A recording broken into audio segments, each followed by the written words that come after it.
이해라는 주제로 시간 내주신 의사 선생님 또 관계자분들께 강의를 하게 되었습니다. 저는 앞에 이력으로도 좀 설명된 것처럼 14년 차 변호사이고요. 주로 제약 의료기기 그리고 헬스케어 관련된 전반적인 이슈를 다루고 있고 컴플라이언스 그리고 인베스티게이션 중심으로 지금 업무를 살피고 있습니다. 오늘 귀하신 시간 내주셨는데 원래 저희 의사 선생님들 그리고 관계자분들께서 잘 아시는 내용일 수 있는데요. 이러한 부분들에 대해서 좀 바쁘신 와중에 조금 놓치고 있던 부분들에 대해서 리마인드 기회를 좀 가지고 또 실제로 여러 가지 행정이나 여러 가지 절차들이 진행될 때 컴플라이언스 준수 사항들을 좀 담아 보았습니다. 이러한 것들이 업무하실 때 도움이 되고 하였으면 하는 바람에 좀 귀하신 시간 만들어서 강의 자료를 만들었습니다. 그럼 본격적으로 강의를 시작하도록 하겠습니다. 저희 오늘 목차는 의료 광고 관련 규제에 대해서 관계법령과 그 관계법령의 체계에 대해서 간단히 좀 설명을 드리고요. 그리고 여러 가지 주의해야 되는 광고 유형에 대해서 가이드라인의 기초에서 좀 설명을 드리고 예시들을 좀 제시해 보고자 합니다. 그리고 두 번째로는 컴플라이언스 주의사항으로 어떠한 규제나 이제 관계법령 등에 대해서 법규 준수들이 문제될 때는 항상 그것들이 문제가 되었을 때의 효과, 제재, 처벌 이러한 것들이 중요합니다. 그리고 절차도 중요하고요. 그러한 절차나 이런 제재들 같은 경우에는 저희 선량한 우리 의사 선생님들 그리고 관계자분들께서는 경험을 많이 안 하는 경우들이 많이 있기 때문에 자칫 조금 놓치는 부분들이 있을 수 있어서 그런 컴플라이언스 주의 사항들에 대해서도 좀 설명을 부연했습니다. 저희 오늘 주로 많이 들으시는 저희 그 의료 산업에 종사하시는 분들께서는 익히 아시겠지만 이 의료 관련된 영역에 있어서는 저희가 이제 인간의 생명과 신체 그리고 건강 안전을 다루기 때문에 다른 산업에 비해서 조금 더 엄격한 규제가 적용되고 있습니다. 누구보다 잘 아시고 계시겠지만 불법 리베이트 관련된 규정들이 대표적이죠. 저희가 다른 산업 같은 경우 우리가 자동차를 팔거나 보험 영업을 할 때 그런 영업들을 할 때 판촉 활동에 기초해서 여러 가지 접대를 하거나 지원을 하는 것들이 엄격하게 금지되지는 않는데 우리 저희 헬스케어 산업 쪽에서는 의사 선생님들이 그러한 부분들에 있어서 여러 가지 지원을 받거나 식사 제공을 받는 것들에 있어서도 엄격한 규정과 요건이 따르게 됩니다. 그와 같이 오늘 주로 다루게 될 이제 광고 관련된 규정들도 일반 산업에 비해서 조금 더 엄격한 규정들이 있고 보기에 따라서는 좀 독특한 이러한 것들도 규제가 되는구나 하는 것들이 있습니다. 이미 잘 알고 계실 부분들이긴 한데 오늘 이 자리를 빌어서 한 번 더 리마인드를 하고 그러한 것들 준수 사항에 대해서 한번 살펴보면 좋을 것 같습니다. 이거는 작년 3월에 이제 보건복지부의 보도 참고 자료인데요. 저희 그 2023년 말부터 이제 보건복지부와 여러 기관에서 모니터링을 해서 의료 광고 관련된 사례들을 조금 확인을 하고 시정 조치 등을 한 저희 모니터링 저희 절차들이 좀 있었습니다.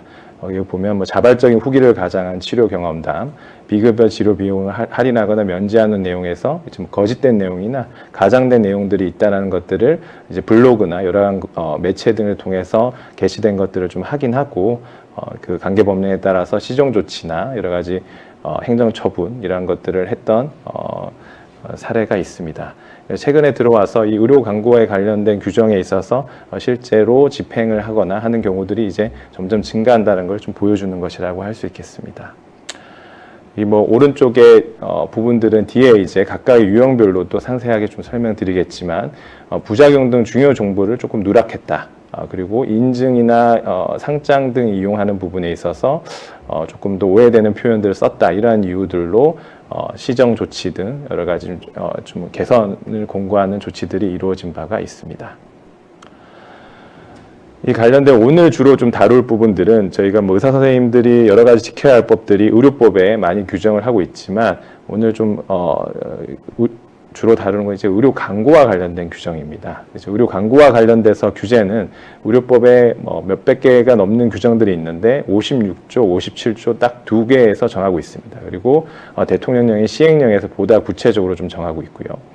그리고 오늘의 좀 키 테이크어웨이 중에 하나라고 할 수 있는데 의료 광고 가이드라인이라는 것을 보건복지부가 여러 의사협회들과 함께 2020년도에 발간한 것이 있습니다.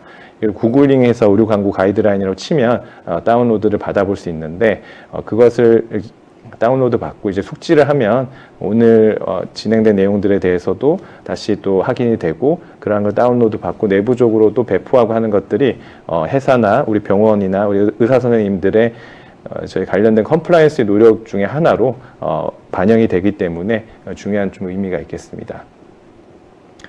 오른쪽에는 이제 표시 광고와 관련해서는 널리 일반적으로 적용되는 공정거래위원회가 그 주관을 하는 표시 광고법이 있긴 합니다.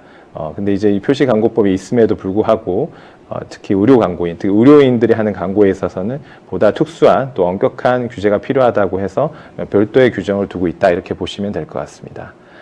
표시광고법을 두는 분야에 있어서도 저희 의료 광고와 같이 이제 개별 법을 두는 경우도 있고, 그리고 이런 두는 경우에는 극히 예외적인 경우를 제외하고는 두 개가 모두 좀 적용이 되기는 합니다. 다만 여기 또 보시는 것처럼 뭐 표시광고에서 정하는 것도 뒤에 의료법에서 정하는 의료 광고와 비슷하게 거짓된 광고, 뭐 가장 광고, 비교 광고, 비방 광고 이런 것들을 하지 말라 뭐 이렇게 좀 정하고 있고 내용들이 중복되는 것도 좀 많이 있습니다. 다음에 이제 공정거래위원회에서 표시광고법을 적용할 때는 소비자 오인성 그리고 공정거래 저해성이라는 좀 다른 판단들이 좀 들어가고, 그리고 공정거래위원회에서 시정명령과 이제 가징금의 절차들을 밟는 과정들이 보건소에서 시정 조치를 하는 것보다는 조금 더 복잡하고 시간이 많이 좀 소요되는 편이 있습니다. 그래서 일반적으로는 우리 의료 광고에 관한 규정들이 보다 구체적이고 그 절차적인 측면 등 차원에서도 의료법의 의료 광고가 보다 중요하고 오늘 좀 주요한 내용이 된다 이렇게 보시면 될 것 같습니다. 의료광고법에서 56조, 57조에서 그리고 가이드라인 등을 통해서 의료광고가 어떠한 것들인지에 대해서 좀 정하고 있습니다.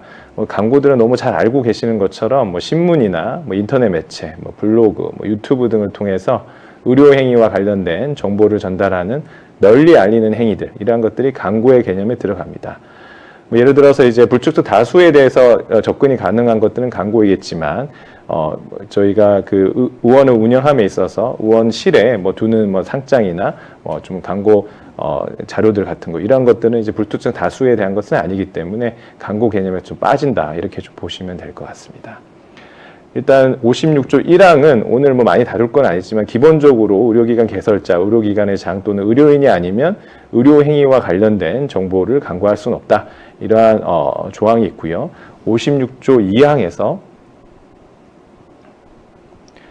2항에서 구체적으로 의사 선생님들이 하는 광고에서 지켜야 될 준수사항들을 좀 구체적으로 정하고 있습니다.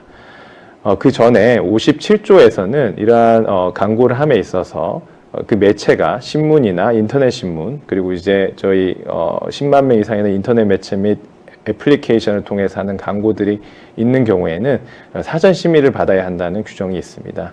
이 규정들이 뭐 좀 생소하고 또 절차적인 것들이 필요하다 보니까 조금 놓치는 경우들이 있는데 이러한 자율심의기구의 사전 심의를 받아야 된다. 이 부분도 좀 주의가 필요하겠습니다. 실제로 대한의사협회, 대한치과의사협회, 한의사협회에서 심의기구를 두고 있고 이러한 기구를 통해서 해당 광고가 적절하게 가능한지에 대해서 사전 심의를 밟는 절차를 마련하고 있습니다.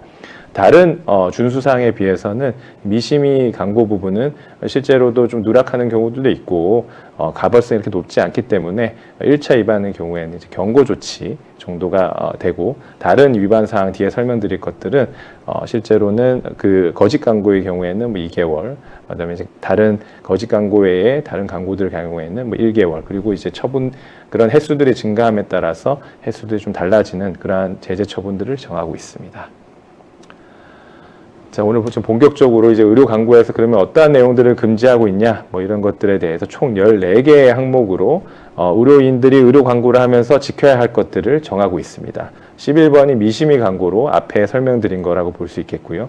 뒤에 관련된 내용들을 조금 상세하게 좀 설명을 드릴 텐데 그 중에서도 조금 의미 있는 뭐 거짓 광고나 또 저희 비교 광고 이런 좀 의미 있는 또 실제로 많이 문제되는 거 위주로 살펴보고자 합니다. 또 앞서 말씀드린 것처럼 위반 시, 그러니까 모든 규정들이나 모든 우리가 준수해야 될 사항들에 대해서는 과연 그것이 위반했을 때 어떤 효과가 있는지가 중요한데, 이런 의료 광고와 관련돼서는 크게 두 카테고리가 있다고 보시면 되겠습니다. 행정 제재와 이제 형사 벌칙. 기본 원칙적인 거는 행정 제재라고 보시면 되겠습니다. 그래서 보건소에서 이러한 것들이 확인이 되면 기본적으로는 시정명령을 원칙으로 하고 여러 가지 사정들을 봐서 업무 정지 처분들이 나오는 경우들이 있고, 의료관계 행정처분 규칙에서 그러한 양정 기준들을 좀 정하고 있습니다. 그 외에 이제 많은 분들이 관심을 가지는 이제 형사 벌칙은 이제 형사상 처벌 규정도 1년 이하의 징역 또는 1천만 원 이하의 벌금을 정하고 있기 때문에 경우에 따라서는 경찰에 고발이 되고 경찰의 수사와 검찰의 검토 끝에 법원에서 벌금이나 이런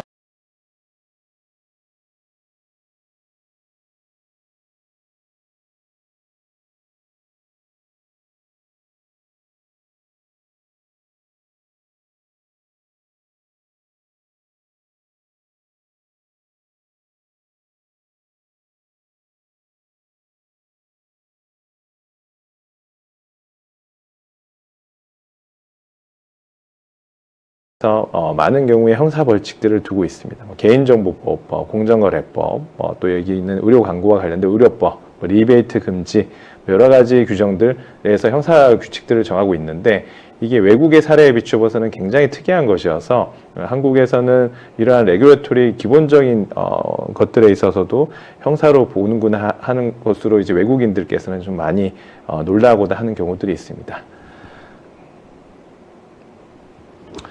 의료 광고의 금지에 관해서 총 14개가 있고, 그 관련되어 있어서는 시행령에서 조금 더 상세하게 개념들을 좀 정의하고 있습니다. 근데 뭐 이 한국어 자체가 그렇게 어렵지 않기 때문에 기본적으로 어떤 걸 금지하는 건지를 잘 좀 파악하실 수는 있을 것 같고요. 다만 뒤에서 좀 설명드리겠지만 이것이 실제로 위반이 되느냐 여부에서는 논란이 많거나 판단이 달라질 수 있는 경우들도 많이 있습니다. 그리고 여러 차례 좀 강조드리고 싶은 부분 중에 하나는 기본적으로 앞에서 설명드린 것처럼 이 의료광고법에 관련된 판단 주체는 보건복지부, 그리고 보건복지부의 위임을 받은 보건소입니다. 이 행정적인 걸 담당하는 보건복지부와 보건소는 기본적으로, 그리고 보건복지부에서 만든 가이드라인은 기본적으로 상대적으로 조금 더 보수적으로 되어 있다라고 보시면 될 것 같아요. 그래서 이러한 가이드라인에 기초해서 위반된다는 경우에 그러면 저희가 이제 큰일 난 거냐고 이렇게 보시는 경우도 있는데, 실제로 이후에 그러한 부분들에 있어서 형사나 행정 절차를 통해서 법원의 판단이 어떻게 보면 최종적인 판단입니다. 법원의 판단을 받을 때는 구체적인 사실관계에 따라서 다르게 판단되는 경우들도 많이 있습니다. 그렇지만 보건복지부의 이 가이드라인이 기본적으로는 디폴트 룰이라고 볼 수 있고, 그 가이드라인에 비슷한 유형이면 기본적으로 시정 조치들은 될 수 있기 때문에 이 가이드라인을 기초해서 이제 준수를 하고 다른 사정들을 좀 보는 것이 바람직하겠습니다. 그 유형별 사례들을 조금 더 살펴보도록 하겠습니다. 첫 번째는 거짓 광고입니다. 거짓된 허위 광고를 금지하는 것은 단연 의료 광고뿐만 아니라 다른 저희 법률 또 다른 광고 규정들에 있어서도 일반적으로 많이 확인이 되는 거고요. 말 그대로 객관적 사실과 다른 내용 등 거짓된 내용을 광고하는 경우가 이에 해당하게 됩니다. 근데 뭐가 또 거짓이고 뭐가 또 뭐 사실이냐는 또 가치 판단들이 많이 들어가게 되는데요. 그 중에서도 이제 세계 최초, 뭐 최저가, 그다음에 이제 뭐 그러한 이제 최상급의 표현들은 많은 경우에 이제 거짓 광고나 뭐 적어도 이제 가장 광고에 해당한다고 판단이 되는 경우들이 많이 있습니다. 그래서 이제 최저가다 뭐 이런 표현들은 저희가 뭐 실제로도 쓰면 안 된다라고 말씀을 많이 드리고, 여러 가지 뭐 다른 기관들에서 달리 판단할 여지들도 좀 적은 그러한 부분이라고 볼 수 있겠습니다. 근데 이게 뭐 다른 예 중에 이제 부작용 부분에 대한 이러한 부분들, 여기 저희 예시를 들은 거는 가이드라인, 보건복지부의 가이드라인에 기초한 건데, 부작용 없는 안전함, 뭐 안전한 방법, 이러한 부분들도 기본적으로 이제 보건복지부에서는 좀 조심해야 된다는 표현으로 지금 보고 있는 거죠. 근데 실제로 이게 구체적인 사례가 돼서 문제될 때는 또 사실관계에 따라서는 다툼이 많이 있는 경우들도 있습니다. 뭐가 사실이고 뭐가 거짓이냐? 뭐 요즘에 헌법재판소가 많이 공론화되고 있는데 이 뭐 헌법재판소 법원에서 항상 하시는 말씀들 기본 그 일반론들을 보면 공자님 말씀처럼 뭐 그런 말이지 뭐 당연히 그런 거 아니야라고 하는 그런 표현들을 일단 쓰십니다. 그래서 거짓 광고와 관련해서는 보통의 주의력을 가진 일반 소비자가 당의 광고를 받아들이는 전체적 궁극적 인상을 기준으로 해서 객관적으로 판단해야 된다. 뭐 이렇게 지금 설치를 하고 있고요. 밑에 사례는 또 역시 가이드라인에서 드는 사례인데 여기는 실제로는 광고를 하면서 저희 병원은 치료 경험과 노하우가 많다. 그리고 꾸준히 찾아주고 계십니다라고 광고를 했는데 실제로는 이제 개원 이후 시술한 적이 없는 사실은 거짓인 게 너무 명백한 사실관계인 거죠. 이러한 경우에는 이제 거짓 가장 광고다라고 판단을 하였습니다. 근데 이제 저희 그 부작용 이러한 부분들은 뒤에도 부작용 표시와 관련된 부분은 좀 다르겠지만 구체적인 사실관계에 따라서는 조금 더 여지가 있을 수 있다 이렇게 보시면 될 것 같아요. 이 비교 광고 부분도 좀 보겠습니다. 비교 광고도 이제 다른 의료인들과 이제 비교하는 내용의 광고들은 조금 주의가 필요하다라는 건데요. 밑에 사례를 보면 아직도 많은 병원에서 발치 교정을 선호합니다. 발치를 하면 치아를 움직일 수 있는 공간을 쉽게 만들 수 있기 때문입니다. 근데 환자의 만족도를 위해서는 의사의 관점에서만 치료하지 않고 비발치 교정으로 진행하려고 우리는 노력하고 있다. 이게 일반적인 병원들 특정하지는 않았지만 일반적인 병원과 비교를 했다라고 해서 이제 비교 광고의 하나의 예라고 이렇게 설치를 하고 있는 거고요. 옆에 그럼 비교 대상을 특정 않아도 비교 광고를 볼 수 있나요? 라고 하는 거에 대해서도 여기 보면 특정 의료인이 수행하는 진료 방법 등이 우수하거나 효과가 있다는 것으로 우월한 걸 인식할 수 있는 측면이 있으면 저촉될 수 있음. 뭐 이러한 표현을 써서 위반도 될 수 있는 거라고 할 수 있다. 뭐 이 정도로 지금 가이드라인을 지금 설정해 놓고 있습니다. 그래서 이게 할 수 있음, 소지가 있음 이런 것들은 그럴 수도 있고 안 그럴 수도 있는데 우리는 조금 그런 것 같으니까 주의를 좀 하면 좋겠어. 이 정도 톤이라고 좀 저는 그렇게 좀 해석을 하고 있고요.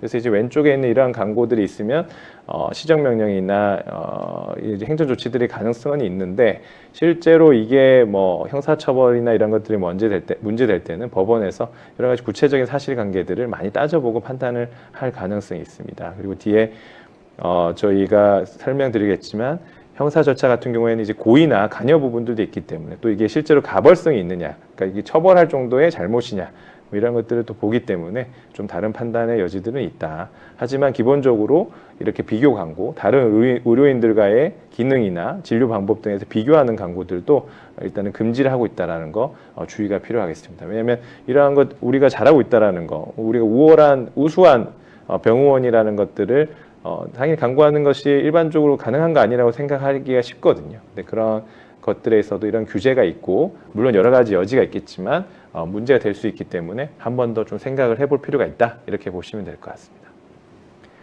부작용 정보 누락 위반 광고 부분도 앞에 이제 거짓 광고와도 좀 연결이 되는 부분인데요. 의료인들 기능 진료 방법에 심각한 부작용 등 중요한 정보를 누락하는 광고의 경우에 좀 해당할 수 있다라고 보고 부작용이 거의 없다라고 광고하는 것이 어떠냐라고 이제 묻는 거에 대해서 이 부분에 대해서도 일률적으로 의료법에서 금지하고 있는 뭐 부작용 등 주요 정보 누락 광고나 가장 광고를 보기 어렵다는 판례도 있는데 가급적 안 사용하는 게 바람직 이렇게 되어 있죠. 그래서 실제 이때 밑에 판결도 보면 부작용 걱정이 없음, 붓기와 멍이 거의 없음 이 부분이 실제로 위반이냐라는 게 문제가 됐을 때 실제 그 사실관계들이나 이런 걸 비춰봤을 때 거의 없음이라 좀 되어 있고 그리고 그 실제 사실관계에 비추어서도 크게 사실관계에서 벗어나는 건 또 아니다. 그리고 걱정이 없음이란 표현 그냥 거의 없음이 아니라 그냥 없음은 그냥 걱정이 없다는 표현을 썼기 때문에 이런 부분도 고려가 된다라고 해서 그 위법하지 않다 이렇게 판단하는 사례들도 있습니다. 그러니까 이런 제가 좀 계속 강조드리는 것처럼 오늘 유심히 들어야 될 부분 중에 하나는 이런 것들도 위반이 문제될 수 있겠구나라고 정하고 있는 것들이 있다. 그리고 이거에 대해서 보건복지부와 보건소가 조금 더 가이드라인 기초에서 엄격하게 보는 경향이 있다. 하지만 법원이나 검찰이나 또 이런 다른 최종 판단의 기간에 거칠 때에는 또 여러 가지 사정과 우리 실제 구체적인 사실관계, 그리고 가벌성, 또 여러 가지 표현의 적정성들을 기초해서 또 다른 판단의 여지도 있다. 그러한 것들을 좀 확인할 수 있으시면 좀 도움이 될 것 같습니다. 그러니까 실제로 이게 뭐 법적인 것이라고 하더라도 기다 아니다가 항상 이렇게 완벽하게 정해지는 건 아니다는 게 좀 특징적인 거죠. 다음으로 이제 가장 광고를 보면 이 왼쪽에 보면 얼굴을 소멸 주사, 그러니까 얼굴이 소멸될 수는 없죠. 그래서 이제 이게 좀 가장된다는 거고, 로켓 배송보다 빠른 킬뱃, 이것도 이제 로켓 배송보다 빠를 수는 없기 때문에 이것도 가장 광고다. 뭐 딱 15분 뭐 이런 것들, 뭐 이런 것들도 가장하는 표현이니까 가급적 주의를 하자라는 저희 가이드라인이 좀 되어 있습니다. 그래서 특정 우리에게는 정보 및 시술 효과 등에 대해서 사실 확인이 불가능하거나 가장하는 내용의 문구들을 포함하는 광고들이 여기에 좀 해당하고, 앞에 설명드린 거죠. 최초, 최상품, 대표적 뭐 이러한 표현들이 실제로 이런 게 문제가 되는 경우들이 많이 있습니다. 그리고 이런 최초나 뭐 최상품, 뭐 최저가 이러한 표현들은 실제로 좀 선례들이 또 이제 법원 선례들이 있어서 뭐 다른 판단의 여지가 좀 적고, 보건복지부나 이런 기관들에서 문제가 된다고 보면 법원에서도 기존 선례에 비추어서 좀 위법하다고 좀 판단하는 경향이 있는 그런 항목이기는 합니다. 법적 근거 없는 자격 명칭을 사용하는 것도 이제 좀 주의사항으로 금지를 하고 있습니다. 그래서 여기 뭐 예처럼 이제 교정 박사라는 표현이나 그다음에 뭐 명의 뭐 이런 표현들, 이런 것들이 뒤에 좀 허용되는 그거와는 좀 뒤에 좀 인증이나 이런 표현들이 허용되는 것과 다르게 이러한 것들은 뭐 조금 법적 근거 없는 자격이나 이런 걸 표시하는 거 아니냐, 뭐 이렇게 해서 조금 문제를 삼는 경우들이 있는 것 같습니다.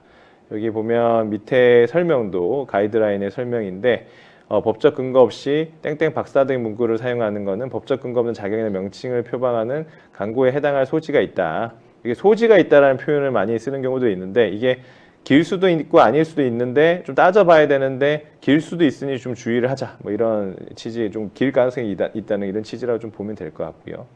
그래서 전문 과목의 명칭 같은 것도 구체적으로 그 근거에 기초해서 써야지, 그렇지 않고 쓰면 뭐 얼굴 전문 의사 뭐 이런 것들도 문제가 될 수 있다라고 이렇게 좀 보고 있는 것 같습니다. 이러한 것들이 실제로 문제가 되면 얼굴 전문 의사 뭐 이런 것들은 뭐 형사로 해서 법원에 가면 실제로 방어가 되지 않을까 뭐 싶기도 한데, 어찌됐든 이제 보건복지부에서의 입장은 이러한 가이드라인들을 좀 가지고 있다. 그래서 이러한 부분들을 좀 넓게 보는 경향이 있다, 이렇게 보시면 될 것 같아요. 최근에 이제 뭐 키닥터나 임상자문이라는 표현들도 이러한 법적 근거 없는 자격이냐 명칭이냐가 좀 논란이 되고 있는 것 같습니다. 여기에 대해서 이제 보건복지부 입장을 봐도 이게 얼마나 애매하고 불명확하고 조금 여지가 있고 논란이 있고 있다는 걸 좀 알 수가 있는데, 여기 보면 이 보건복지부에서 키닥터나 이런 표현이 특정 기기 사용 경험이 많은 의사에게 부여한 명칭으로서 법령상 근거는 없으니까 위반 소지가 있다, 그런 가능성이 있는데, 다만 의료기 회사의 자율적인 명칭 부여에 따라서 하는 것이고 명확히 명시를 한다면 그 소비자가 법적 근거가 있는 명칭이라고 오인을 하지 않게 되는 거니까 그 사용이 가능할 것이다, 이렇게 또 설치를 하고 있습니다. 그러니까 예를 들어서 솔타가 뭐 지정한 솔타의 키닥터 뭐 이러는 거는 밑에 보면 솔타가 부여한 명칭인 것처럼 보이니까 이거는 법적 근거 없는 거고 그냥 솔타의 키닥터니까 가능할 수도 있다, 뭐 이런 취지로도 읽히는 거죠. 그러니까 이게 보건복지부에서도 자기도 자신들이 없는 겁니다. 근데 한편으로는 밑에 보면 우리가 뒤에도 설명드릴 것처럼 이제 각종 상장이나 감사장 등을 통해서 광고를 인증하거나 보증하거나 뭐 이러한 것들을 또 표현하는 것들은 좀 하지 마라, 이렇게 좀 되어 있습니다. 그러면서 여기 보면 사용경험이 많은 의사에게 부여한 명칭으로 소비자의 해당 의사에 대해서 인증, 보증, 추천을 하는 것을 오인할 여지가 있으면 또 구체적 사실관계에 따라서 이 규정이 위반될 수도 있다는 거죠. 그러면 위에 따르면 솔타가 지정한 키닥터 괜찮을 것 같아. 근데 밑에 따르면 솔타가 지정한 키닥터라고 하면 인증으로 보일 수 있으니 구체적 사실관계에 따라서 위반이 될 수도 있을 것 같아. 이렇게 지금 하고 있지 않습니까? 위에를 위반 안 되려고 하면은 키닥터보다는 솔타가 지정한 키닥터가 낫고, 그러면 2번을 보는데 솔타가 지정한 키닥터이면 좀 문제가 있을 것 같고, 그럼 솔타키닥터로 하면 괜찮은 건지 뭐 이러한 것들에 있어서 여러 가지로 애매한 부분들이 많이 있습니다. 그래서 실제로 이러한 것들 좀 것들이 있다라는 걸 좀 아시면 좀 도움이 될 것 같고요. 그래서 이 누차 말씀드린 것처럼 구체적 사실관계에 따라서 물론 보건복지부나 보건소의 행정처분도 시정 조치나 이런 것들은 또 쉽게 나오겠지만 이런 것들이 실제 다툼이 있을 때 최종적인 판단은 구체적인 사실관계와 여러 가지에 따라 좀 달라질 수 있다. 뒤에 또 설명드리는 것처럼 형사로 가면 객관적인 위반 사실뿐만 아니라 고의가 있었느냐, 그러니까 내가 이거를 하는 걸 고의가 있었느냐부터 해서 가벌성 이런 것들 따져보게 되면 또 다른 판단들도 가능성도 있는, 그래서 논란들이 있는 부분들이 광고로서 금지되는 광고로서 정하고 있기 때문에 항상 좀 주의가 필요하다. 이러한 것들이 주의가 있고, 제일 좋기로는 안 쓰는 게 제일 좋은데 또 여러 가지로 뭐 사정에 따라서는 또 진행을 하셔야 되는 경우들이 있지 않겠습니까? 그래서 그러한 부분들에서 여러 가지 주의가 필요하겠다, 이렇게 보시면 될 것 같습니다. 비심의 광고 앞에서 설명드린 것처럼 자유심의기구의 심의를 받지 아니하고 심의를 하는 경우들에 있어서도 그 부분들을 하지 말라고 좀 이 규정들이 좀 되어 있고요. 그래서 실제로 이러한 유튜브나 의료기관, SNS, 인스타그램 뭐 이런 것들을 할 때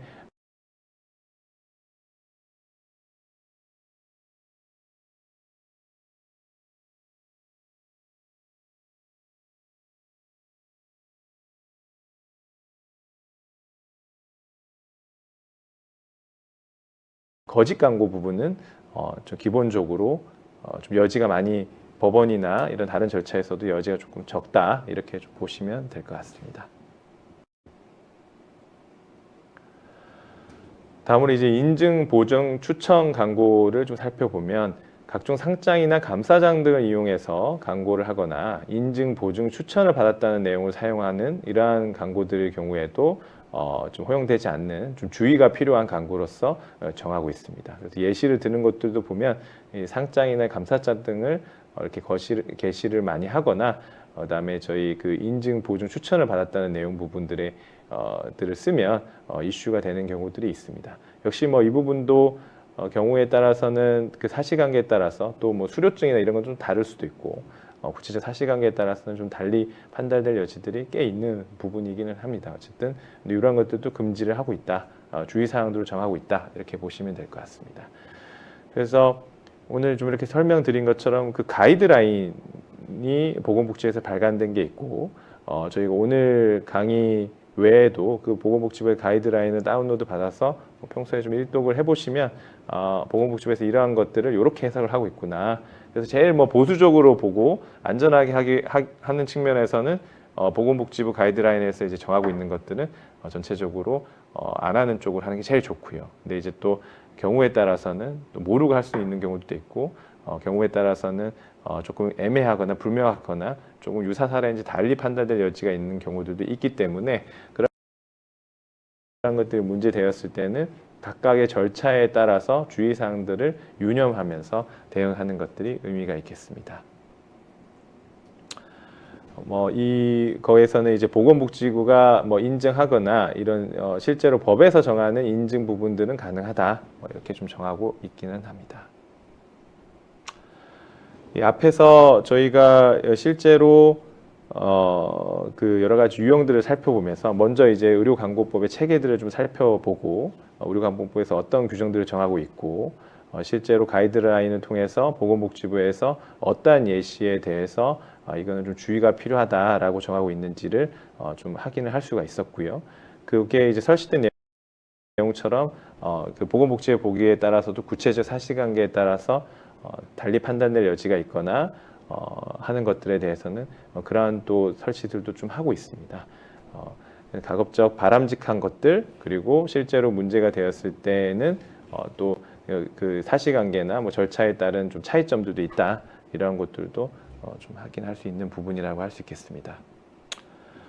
컴플라이언스 주의사항으로 좀 넘어가서 앞에서 제가 여러 번 좀 반복을 하면서 지금 말씀드리고 있는데 이 제재 처분과 이제 그런 절차들의 특징들도 알면서 그러면은 이런 위반 사항들에 대해서 어떻게 대응하는 것이 좋을지 이런 걸 좀 궁금해 하실 것 같아요.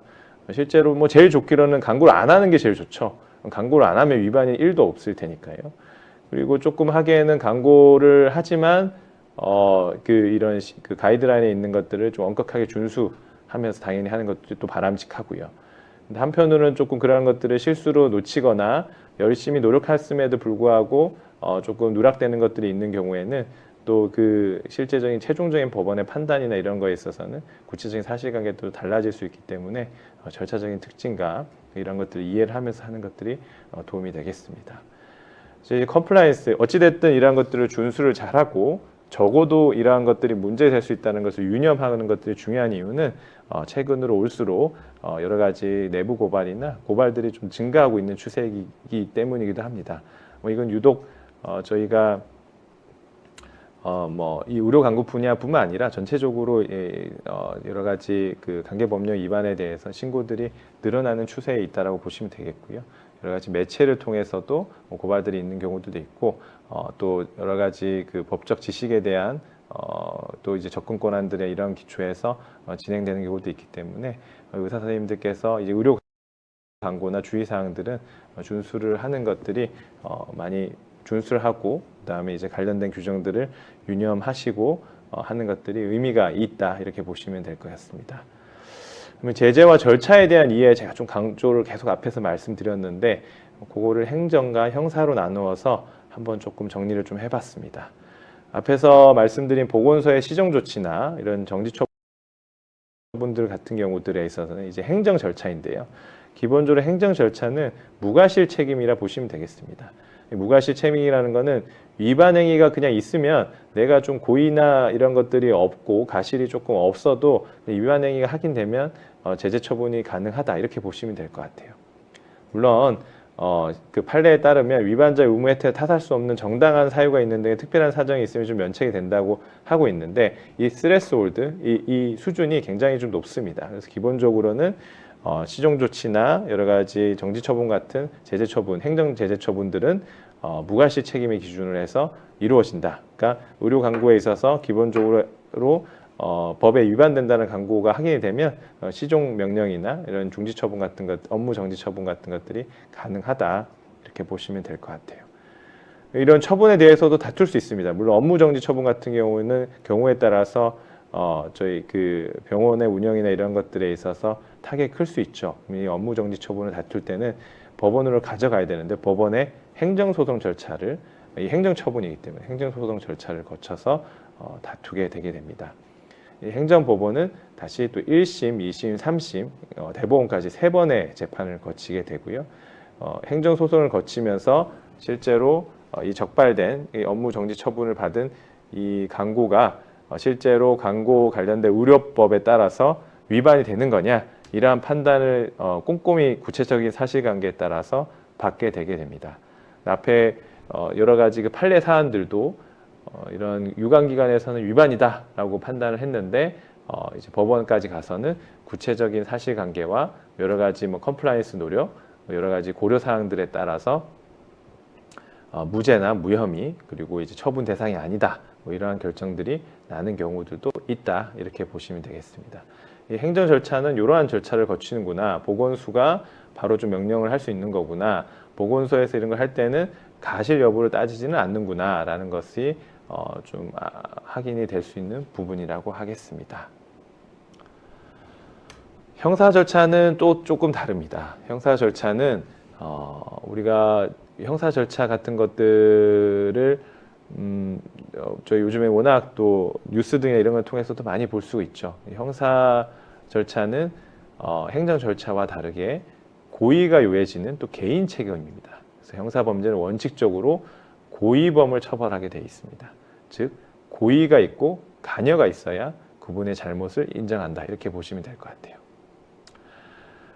이게 조금 혼동하시는 분들이 있습니다. 내가 이거 위법한지 몰랐어요, 그런 항변이 안 된다라고 제가 들었는데요 라고 아시고 계시는 분도 있으실 겁니다. 여기서 고의, 즉 인식에 있어서 몰랐다라는 부분에 있어서의 그 대상이 좀 차이가 있는데요. 내가 이런 광고를 올리면서 이 광고가 위반되는 건지 몰랐습니다, 금지되는 광고인지 몰랐습니다, 이런 항변은 가능하지 않습니다. 근데 반면에 이런 광고를 올렸는데 내가 올린 게 아닙니다, 이 광고는 내가 이런 광고가 올라와 있는지를 일절 몰랐습니다. 그 사실관계에 관여가 없는 거죠.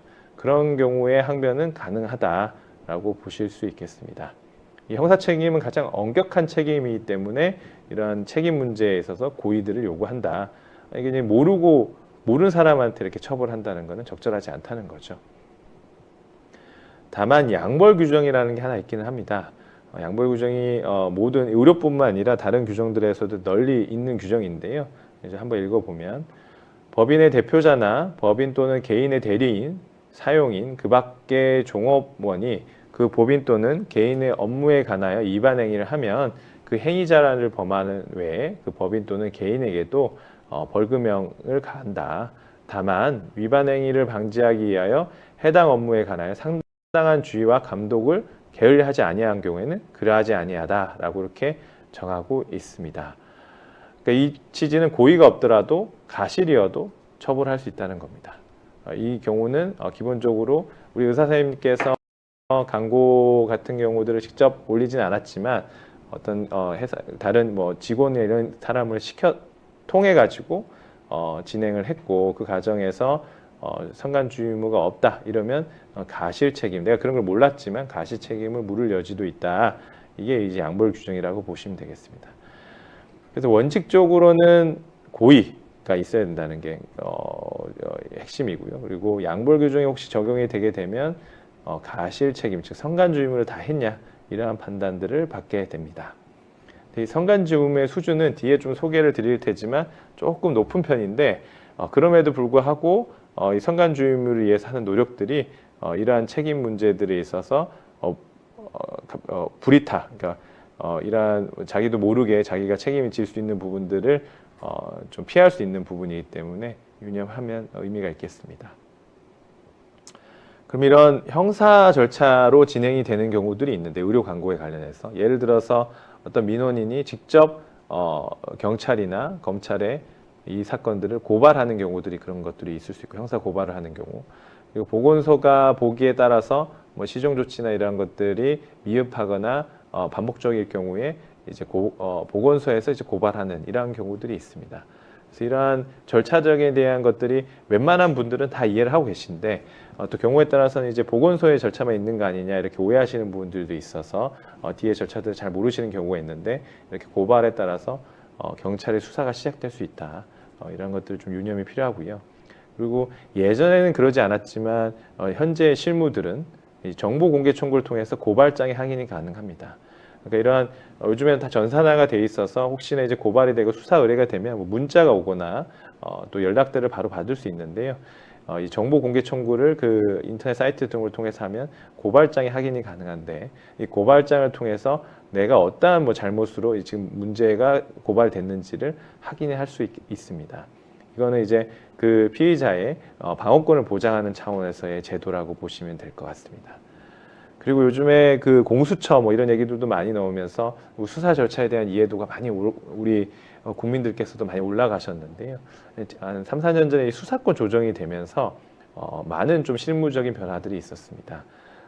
어떤 부분이냐면 이제 경찰에서 훨씬 더 수사를 많이 하고 검찰에서는 그런 부분들에 있어서 검토가 2차적인 경우들이 많다. 이런 겁니다. 예전에는 이제 경찰에서 수사를 해서 경찰에서 이게 혐의가 있다라고 보면 기소 의견, 송치 의견으로 검찰에 올리게 되고 검찰은 이거를 다시 검토를 하면서 실제로 기소, 즉 이거를 저희 형사처벌에 법원을 올려야 될지를 판단하는 절차들을 거치게 됩니다. 그럼 기소를 할지 여부를 판단을 직접 구체적으로 하기 때문에 대부분의 경우에 그 피의자들을 소환해서 진술 조서를 다시 받는 경우가 일반적이었습니다.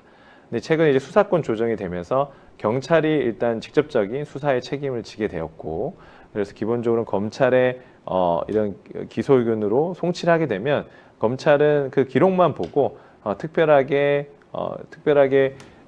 그 진술을 받거나 소환하지 않고 구약식이나 기소 이러한 것들을 하는 경우가 훨씬 실무적으로 빈번하고 있습니다. 특히 의료 광고는 1년 이하의 징역 또는 1천만 원 이하의 벌금이기 때문에 다른 여러 가지 강력 범죄에 비해서는 훨씬 더 그 형량이 높지 않고 하기 때문에 구약식 처리, 구약식이라는 건 이제 벌금형을 인정을 하면 간이하게 절차를 마치는 거를 볼 수 있는데요. 그러한 절차로 바로 진행이 되는 경우들이 있습니다. 그래서 그러한 부분들에 대한 이해가 있어야 혹시 좀 불이타들을 막을 수 있다라는 거고요. 그러니까 뭐 경찰에서 조사되고 송치되고 검찰에서 제가 변론할 기회가 있을 거라고 생각했는데 바로 이렇게 처분이 되는 경우들도 있기 때문에 그 절차에 대한 이해들이 필요하겠습니다. 경찰에서 이거는 문제가 없는 것 같습니다. 고의가 없는 것 같습니다. 잘못이 가벼운 것 같습니다.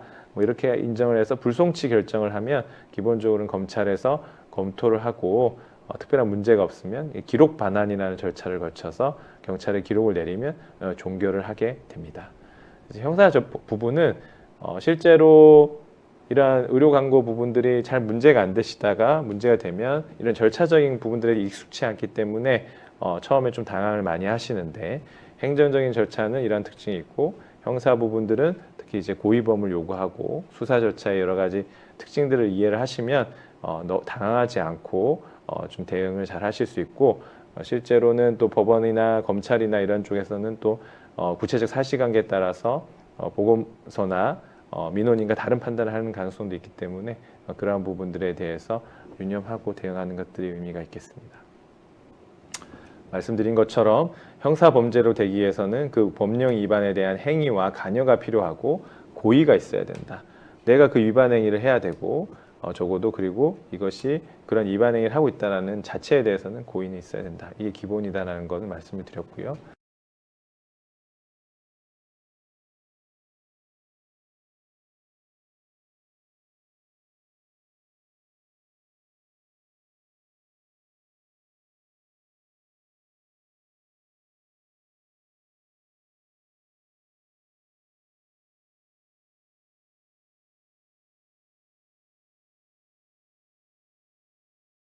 규정 같은 걸 두는 거죠.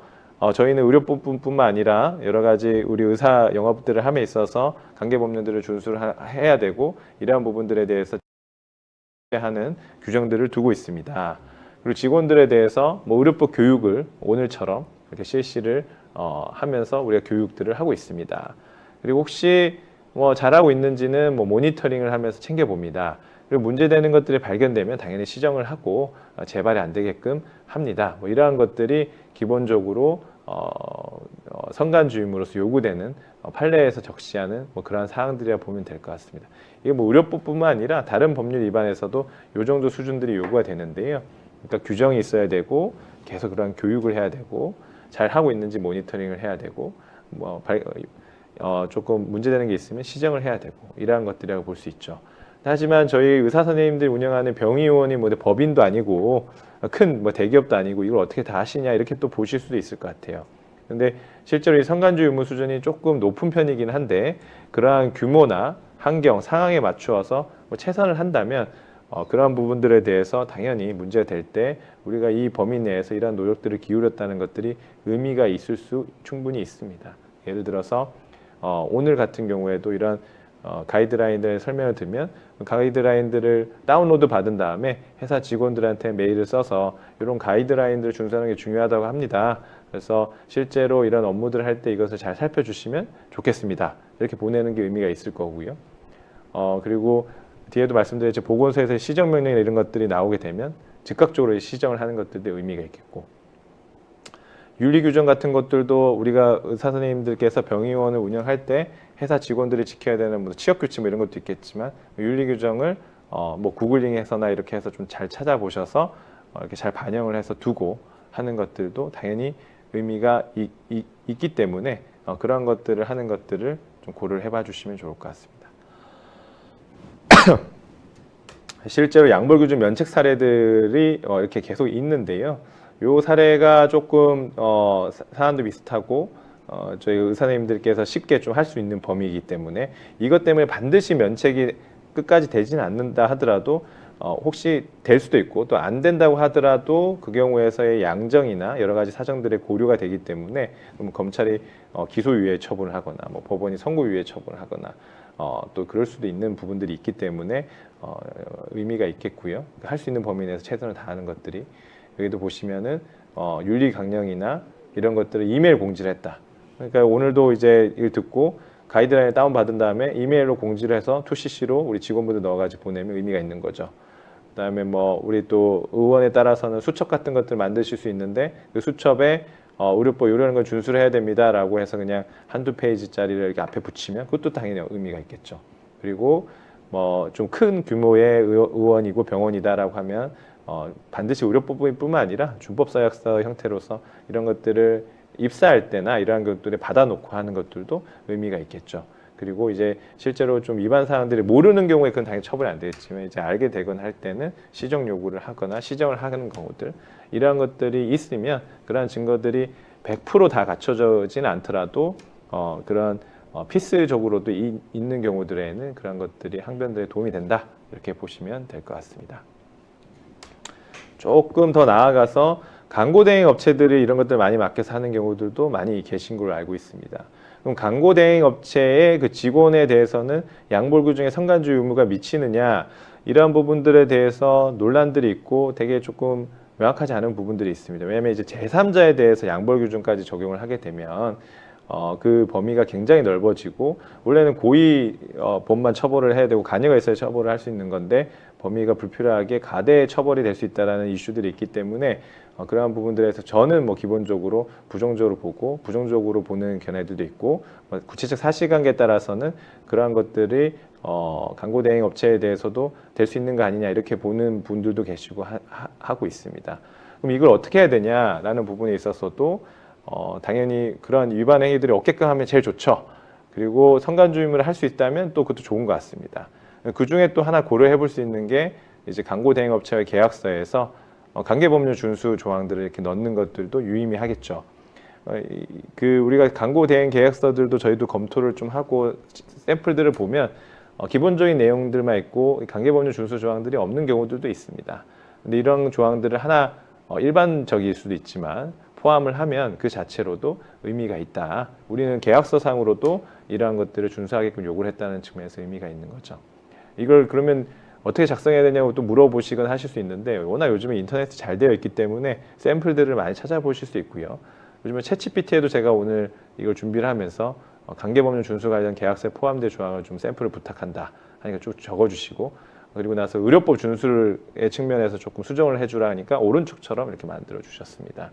이게 제 법률 전문가가 보기에 따라서도 굉장히 잘 돼 있는 그런 걸로 나오더라고요. 물론 이렇게 뭐 의료 광고 심의에 관한 규정이나 그 네이밍이나 실제 그런 규정이 있는지 부분 그리고 뭐 법률 비용을 포함 이런 것들은 실무적으로는 의료법 이런 광고 대행 업체 부분에서는 좀 강한 거여서 빼야 되는 부분들이 있는데 그래도 기본적인 왁구들은 나온다. 그래서 챗GPT와 함께 이런 걸 만들어서 우리 계약서에 넣으면 좋겠다라고 메일을 보내는 것도 우리 의사 선생님들이 불이탈을 막는데 의미가 있겠다 이렇게 보실 수 있겠습니다. 시대가 좀 바뀌어서 점점 이제 변호사들도 밸류 애들을 잘하지 않으면 이제 인공지능과 경쟁해서 어려운 그런 시대인 것 같기도 합니다. 어찌됐든 그러한 노력들, 컴플라이언스 노력들이 의미가 있기 때문에 그런 분들 한번 좀 생각을 해보시면 좋을 것 같습니다. 그래서 키 테이크어웨이를 이제 좀 마칠 때가 됐는데요. 오늘 뭐 여러 가지 내용들을 설명을 드렸는데 좀 이제 남겨야 되기 때문에 어떠한 부분을 주의를 해야 될지를 제가 세 꼭지로 좀 정리를 해봤습니다. 오늘 뭐 이 강의 내용들이 기본적으로 의료 광고 가이드라인에 따라서 되어 있기 때문에 그걸 다운로드 받아서 숙지 한번 하시고 사무 프랙티스에도 반영을 하시는 걸 고려해 보시면 좋을 것 같습니다. 그 방법들에서는 오늘 좀 말씀드린 것처럼 좀 더 나아가서 또 노력한다는 측면에서는 가이드라인을 가지고 내부 공지 이메일을 해보시는 것도 좋고 계약서 조항에 앞에 든 예처럼 반영하는 것도 되게 좋고 사내 윤리 규정을 이참에 하나 만드시는 것도 반드시 의료 광고뿐만 아니라 그런 것도 되게 좋은 에비던스로서 의미가 있습니다. 그리고 실제로 이러한 부분들이 광고 규정들이 좀 까다롭기 때문에 그리고 논란들도 많기 때문에 초기에는 이제 시정명령 등이 많이 나오는 경우들이 많이 있습니다. 그럼 이런 부분들도 워낙 현업이 바쁘시기 때문에 놓치는 경우들이 있는데 해당 사항들을 잘 시정을 하고 혹시 또 시정하라는 거와 유사한 것까지도 시정을 하면 그게 되게 또 좋은 에비던스, 굿 에비던스로서 회사와 우리 의사 선생님들한테 좋은 에비던스로 남게 됩니다. 이것도 그냥 조금 더 노력하기에 따라서는 시정 명령을 했습니다라고 뭐 그런 것들 내면서 요러요러한 것들 좀 유사한 것들도 이번에 확인해서 조치를 했습니다라고 내부 뭐 기한문을 남기거나 내부 이메일만 남기더라도 이러한 것들이 병원 나름에서 노력을 한다는 것들을 보여주기 때문에 의미가 있겠습니다. 마지막으로 형사 절차로 진행될 경우 형사 절차 진행될 경우 되게 좀 당황하시는 경우들이 있는데 실체적 절차적 주의사항을 숙지하면서 대응하면 좋겠다 이 말씀을 드릴 수 있겠고요. 앞서 말씀드린 것처럼 기본적으로 간여와 고의가 없으면은 형사처벌이 원래 되지 않는 게 원칙입니다. 근데 더 좋기로는 그러면 저는 몰랐습니다. 내가 안 했습니다. 항변하면 되는 거 아닌가를 좀 생각이 쉬운데 좀 약간 나빠 보일 수 있죠. 그러니까 사실은 이걸 몰랐으면 똑같은 말이더라도 이거 제가 미처 몰랐습니다. 제가 올리진 않았습니다. 라고 하는 거에 나아가서 이게 원래는 요런 앞에 드는 것처럼 저희가 이런 광고 가이드라인을 지키라고 이메일도 보내고 좀 나름대로 윤리 규정 노력도 했는데 이거는 제가 모르는 상황에서 이런 게 좀 발생했던 것 같습니다. 그리고 이게 발견된 이후에도 최근에 사후 조치로서 이런 것들 즉 조금 더 이메일들에 정치하게 내부에 좀 이게 전파를 한다든지 가이드라인을 가지고 이런 걸 준수해야 된다는 걸 직원들에 전파를 했다는 자료라든지 이런 것들을 그런 노력들을 했다는 것도 같이 또 있으면 그게 역시 좋은 에비던스라고 볼 수 있겠습니다. 그냥 이제 내가 관여 안 했고 내가 모르는 일인데요라기보다는 이번에 잘 몰랐는데 기존에 이런 노력들을 좀 했고 이번 기회에도 이런 걸 좀 보완했습니다라는 거가 의미가 있겠죠. 그리고 요즘 이러한 의료 광고 규정들이 실제로 조금 까다롭다 보니까 또 고소고발이 좀 남용될 수도 있고 그런 과정에서 절차적인 부담들이 있는 경우들도 있는데 형사나 이런 여러 가지 판단을 할 때는 누가 조금 전체적으로 누가 악인이고 누가 억울한지 등을 많이 고려를 하게 됩니다. 그래서 실제로는 가이드라인이나 이러한 좀 위반으로 문제되는 경우들에도 여러 구체적 사실관계에 따라서 다른 판단의 여지가 있기 때문에 실체적 앞서 말씀드린 절차적 주의사항 그 고발장 같은 거는 정보공개청구로도 볼 수가 있고 경찰과 검찰의 절차가 이런 차이점이 있고 최근에는 경찰의 수사 부분들이 중요하다는 점 그리고 검찰에서 이런 구약식이나 여러 가지 처분들을 할 때는 그 절차에 안내되는 것들을 단계별로 잘 파악하면서 대응하는 게 중요하다는 점 이러한 것들을 알고 대응을 하시면 억울한 일들이 발생하지 않지 않을까 뭐 이런 생각들을 해봅니다. 저희가 오늘 강의는 또 시간을 좀 맞춰서 이 정도로 조금 진행을 해보았고요. 이 테이크어웨이 3개 앞에 좀 설명드린 요 3개 중심으로 좀 주의를 하시면 오늘 좀 시간 내신 게 의미가 있지 않을까 뭐 이렇게 생각을 해봅니다. 오랜 시간 좀 경청을 해주셔서 너무 감사하고요. 혹시 뭐 질의사항들을 좀 받은 게 있으면 간단하게 좀 다뤄보고 마치도록 하도록 하겠습니다.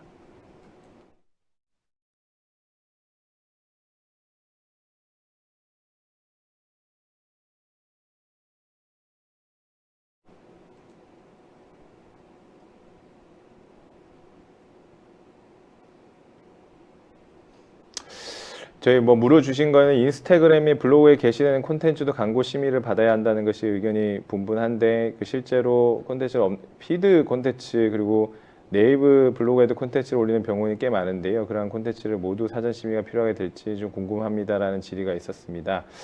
이러한 것들 지금 인스타그램이나 앞에 그 요건들을 그 가이드라인이 좀 정하고 있는데요. 기본적으로 인스타그램이나 이러한 광고도 그 앞에 그 들었던 뭐죠 애플리케이션이나 이런 요건들에 좀 해당할 수 있기 때문에 광고 심의를 받는 것이 필요하고요.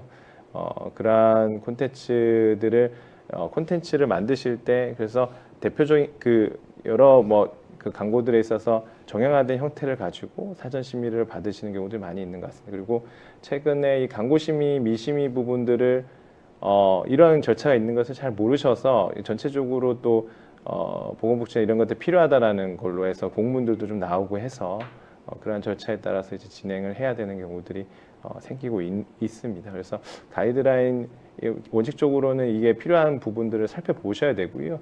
그 가이드라인 오늘 말씀드린 그 가이드라인 보면 요건들이나 언제 심의를 받아야 할 절차들이 나와 있거든요. 그런 것에 따라서 진행을 하시면 될 것 같습니다. 다만 미심의 광고 부분은 이게 참 규제가 어떻게 보면은 낯선 측면도 있기 때문에 기본적으로 그 경고 그 제재 처분이 다른 거에 비해서는 좀 낮다 이렇게 보시면 될 것 같습니다. 네.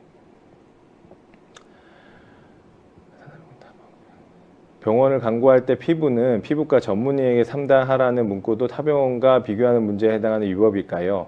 상당히 좀 난이도가 좀 있으시는 질문들을 하시는데 저는 이거 피부과 전문의에게 상담하라는 문구가 왜 비교하는 문제로 해당하는지는 좀 상식적으로 아닌 것 같긴 하거든요. 이게 위법은 아닐 것 같은데 아마도 좀 다른 이런 문제되는 사정을 보시고 하시는 것 같기도 한데요. 이러한 것들이 앞서 말씀드린 것처럼 이제 비교 광고 부분들에 있어서는 그 일반 불특정하고도 광고하면서 우월한 부분들은 좀 해당할 수 있다라고 써여 있긴 하지만 피부과 전문의에게 상담하라는 부분은 나름대로의 그 합리적인 근거들이 있는 부분이어서 또 역시 뭐 구체적 사실관계 좀 따져봐야겠지만 문제가 혹시 되더라도 잘 말씀을 드릴 수 있는 문제가 되지 않는 쪽으로 할 수 있는 부분이 있지 않나 싶습니다. 네.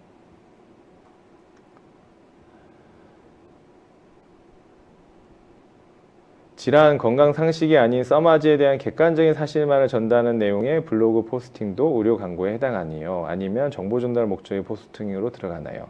더불어 병원 정보가 제외된 상태로 의사가 전달하는 질병에 대한 정보 치료 방법에 관한 주제도 현행법에 위반되는 걸까요?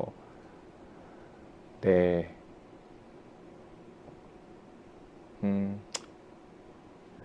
이거는 저희가 이거 좀 한 번 더 검토들을 해봐야 되지만 이 부분도 좀 잘 질의를 주신 것 같은데요. 최근에 우리가 지금 오늘 의료 광고로 많이 했는데 사례들을 보면 이 포스팅에 이제 그 약사법상의 광고들 뭐 이런 것들 이런 거 위반이라고 해서 민원들이 제기되는 경우도 있습니다. 의사가 이런 걸 위반했다는 거죠. 약사법상. 왜냐하면 예를 들어 전문의약품에 대한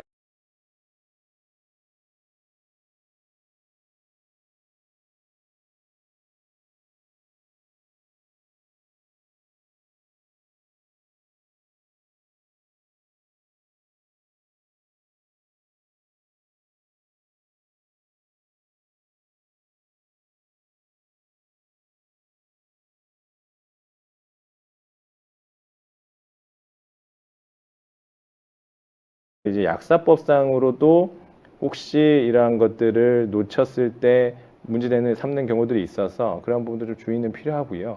근데 이제 써마지에 대한 객관적인 사실만을 전달하는 내용의 블로그 포스팅 이것도 써마지 부분을 전달하는데 그 앞서 말씀드린 뭐 예를 들어서 조금 가장되는 부분이 있거나 뭐 이러한 부분들이 되면 문제가 될 수 있겠죠. 어쨌든 써마지에 대해서 전달을 하더라도 블로그의 포스팅이면 광고의 범위는 해당한다. 근데 광고의 범위에 해당하는데 광고 규정을 위반되는 건지 여부는 객관적 사실만을 전달하는 거면 당연히 문제는 되지 않지 않겠나 이렇게 볼 수 있겠습니다. 근데 이제 저희 좀 부연드리면 의약품 같은 경우에는 또 허가 사항의 외의 것들을 이제 조금 더 부연하거나 할 때 논문이나 이러한 것들을 인용하지 않고 하면 또 문제되는 경우들도 좀 있습니다. 그래서 그러한 좀 요건들이 있는데 기본적으로 광고에는 요 문의 주신 거에서는 광고에는 해당하지만 이게 위반되는 광고냐 부분은 아까 14개 항목에 비추어서 문제가 없다면 괜찮다 이렇게 보시면 될 것 같습니다. 질문들이 많네요. 저는 한 3개인 줄 알았는데 예. 그리고 다른 제품들은 키닥터고 많이 쓰는데 다 문제가 될까요? 아니면 써마지 의료보건법 규정인가요? 이거는 써마지에 한정하는 것이 아닙니다. 오늘 키닥터 예를 들면서 보여드린 그 보건복지부의 질의해시는 그 써마지에 대한 아닌 그냥 일반적인 키닥터에 대한 표현에 대한 문제이기는 합니다. 근데 이제 키닥터가 실제로 이게 문제가 되느냐 부분에 있어서는 역시 조금 의견들이 분분한데 기본적으로는 쓰면 법적 근거 없는 자경인의 명칭에 해당하는 거 아닌가라는 시각이 보건복지부에 있다. 그러면은 적어도 어디에서 인정한 뭐 이제 회사 우리 써마지뿐만 아니라 다른 어떤 회사에서 인정한 키닥터다 이렇게 하면 그거는 법적 자격 있는 그게 아니니까 괜찮다라고 하면서도 반대로 그 표현을 쓸 때 인증, 추천, 보증에 해당하는 표현처럼 읽히면 또 구체적 사실관계에 따라서 문제가 될 수 있기 때문에 주의가 필요하다. 이게 지금 보건복지부의 입장입니다. 그래서 이게 실제로 법원에서의 키닥터 자체의 판단 사례는 아직 없는 걸로 알고 있고요. 근데 이제 실제로 이게 문제되는지에 대해서는 논란이 있고 법원의 판단들이 필요할 수 있습니다. 이게 써마지에 한정되는 것은 아닙니다. 네.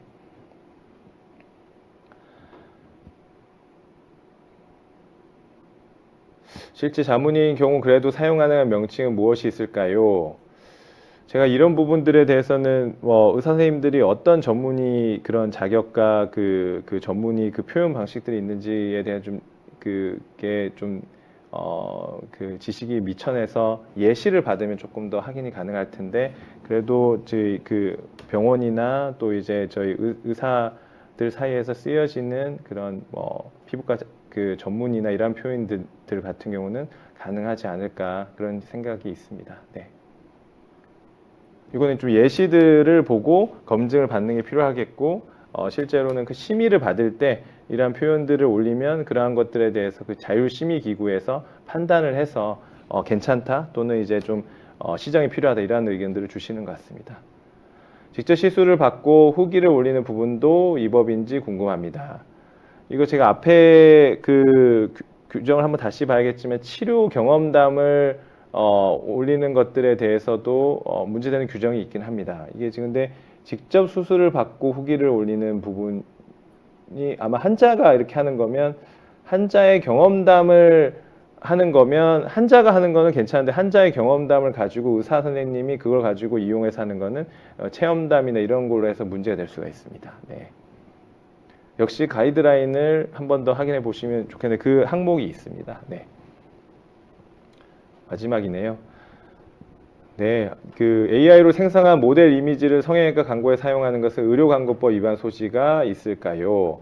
특정한 시술 수술에 대한 광고로서의 모델이 아닌 단순히 특정 성형외과 이미지로 사용하는 경우에요.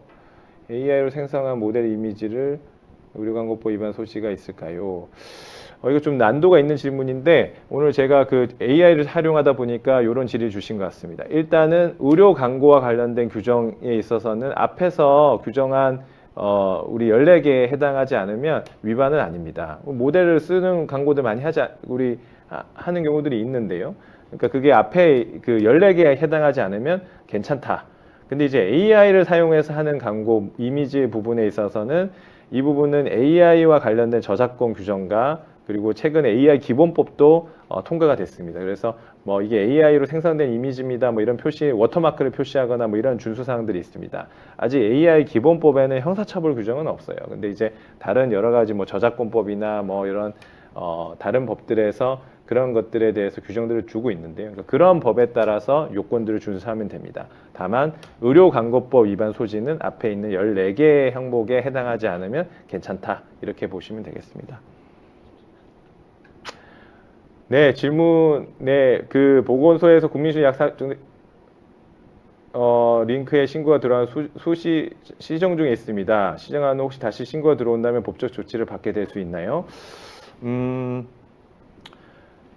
40개 정도 링크를 시정하라고 해서 시정 중에 계시군요. 앞서 말씀드린 그 컴플라이언스 노력 측면에서 한번 봐주시면 좋을 것 같아요. 이게 오늘도 설명드린 규정이나 오늘 질의 주신 것들을 보면 되게 어렵구나, 이게 이런 것도 있구나, 또는 이게 되는 건지 안 되는 건지에 대해서 좀 고민을 하시는 경우도 좀 늘 것 같습니다. 근데 어쨌든 이제 보건소에서 시정을 하라고 온 것들은 이게 조금 더 보수적으로 봐서 시정을 하라고 한 거겠죠. 근데 그건 다 잘 시정을 하고 그 시정을 하라고 요구한 항목들에 대해서 시정하는 용목들에서 비슷한 것들도 다 시정을 하시는 게 바람직하겠습니다.